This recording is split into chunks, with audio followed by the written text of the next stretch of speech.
Hello साथियों, गुरुशाला में आपका स्वागत है।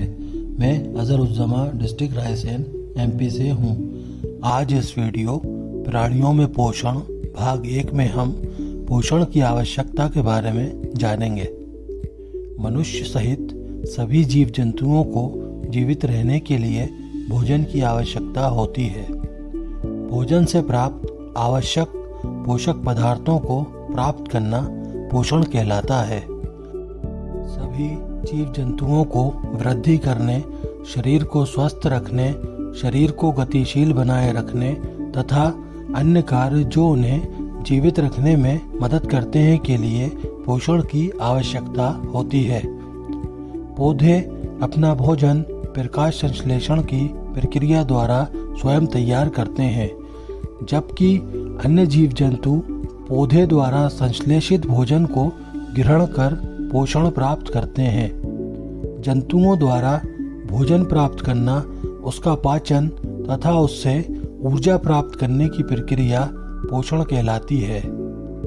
भोजन प्राप्त करने की विधियां भोजन का अंतःग्रहण कहलाती हैं।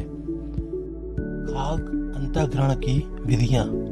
विभिन्न जानवरों में भोजन ग्रहण करने का तरीका भिन्न भिन्न होता है। कुछ जानवर केवल पौधे खाते हैं, जबकि कुछ जानवर दूसरे जानवरों को खाते हैं।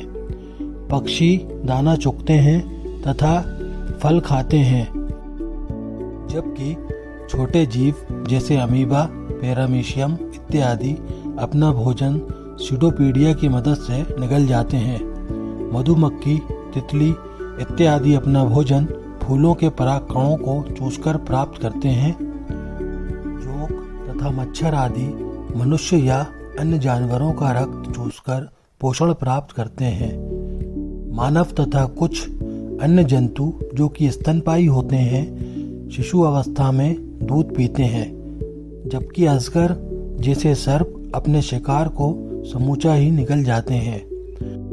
इसी तरह कुछ जलीय प्राणी जैसे कि स्टारफिश अपने आसपास पानी में तैरते हुए खाक कणों को छानकर उसका भक्षण करते हैं। मनुष्य भोजन पहले अपने मुंह में डालकर दांतों से चबाता है, फिर उसे निगलता है। प्रत्येक प्राणी के भोजन ग्रहण करने के तरीके के अनुसार उसके अंग विकसित होते हैं।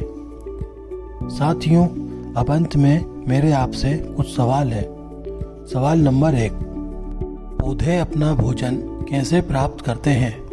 सवाल नंबर 2, पोषण किसे कहते हैं? सवाल नंबर 3, भोजन प्राप्त करने की विधियां क्या कहलाती हैं?